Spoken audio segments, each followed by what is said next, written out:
ایک یہ question offer آیا تھا کہ بچے کی پیدائش کے بعد جو عورتوں کے یہ نفاس کے ایام ہوتے ہیں تقریباً 40، کوئی اس کو شیلا کہتا ہے، کوئی چھلا کہتا ہے، کوئی اور نام دیتا ہے، تو کہتے ہیں کہ اس میں جو عورت ہوتی ہے اس کے پاس ماچس یا لوہا رکھا جاتا ہے تاکہ جن وغیرہ اثر انداز نہ ہو، تو کیا یہ صحیح ہے؟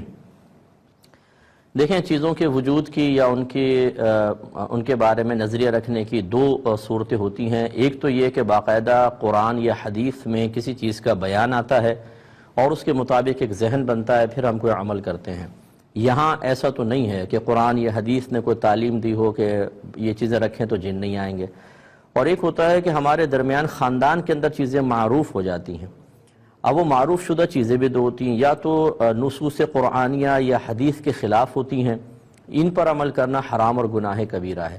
جیسے نبی کریم صلی اللہ علیہ وسلم نے ماہ سفر کی نحوست کا انکار کیا۔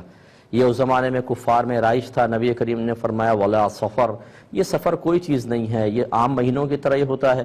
اور اس میں ایک روایت کے مطابق بی بی فاطمہ رضی اللہ تعالی عنہا کا نکاح حضرت علی رضی اللہ تعالی عنہ کے ساتھ ماہ سفر میں ہوا۔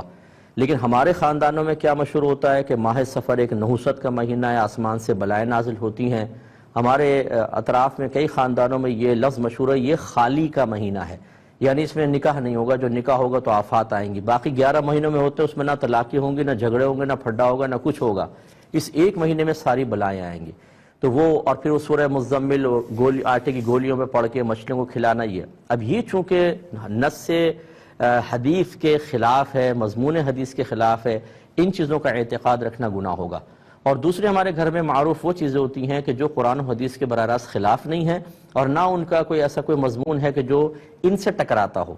ان کو فالو کریں نہ کریں، دونوں چیزیں برابر ہیں۔ اب اس میں دو صورتیں ہوتی ہیں، قوی الاعتقاد لوگ اور ضعیف الاعتقاد۔ جو مضبوط اعتقاد کے ہیں وہ ان کی کوئی پرواہ نہ کریں۔ ہمارا مشورہ یہ ہوگا اور میری خواہش یہ ہے کہ ہماری عوام قوی الاعتقاد بنے، ضعیف الاعتقادی سے باہر نکلے۔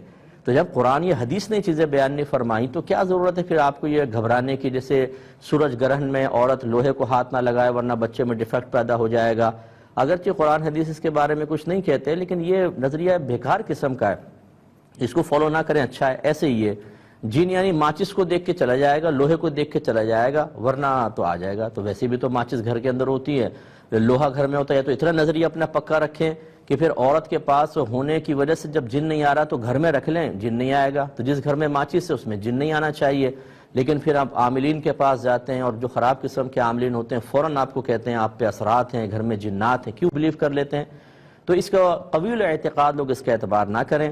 ہاں، جو ضعیف الاعتقاد لوگ ہیں ان کو کرنے دیں، اگر وہ کرنا چاہتے ہیں۔ آپ ضعیف الاعتقاد ہیں تو اس قسم کی چیزیں جو قرآن و حدیث سے ٹکراتی ہوں اس پر عمل کر لیں۔ وجہ اس کی یہ ہے کہ اگر آپ کسی کو منع کریں کہ اس سے کوئی کچھ نہیں ہوتا، انہوں نے نہیں کیا آپ کی بات مان کر، اور بعد میں فرض کر لیں بچہ کچھ پریشان سا ہوا، کوئی روتا ہے یا دیگر مسائل، کسی کو چیک کرایا، اس نے کہا اس پر تو جن ہے، تو وہ فوراً جو ہے نا وہ آپ کے اوپر الزام لگائیں گے، دیکھا ہم نے تو پہلے کہا تھا کہ جنات آتے ہیں اور تم نے منع کیا تھا۔ تو آپ لائے تھے اسے قوی الاعتقادی کی طرف، وہ اور زیادہ ضعیف الاعتقادی کی طرف چلا جائے گا۔ تو جو ضعیف الاعتقاد لوگ ہیں انہیں اس پر عمل کرنے دیں تو کوئی حرج نہیں۔ امید ہے کہ آپ بات سمجھ گئے ہوں۔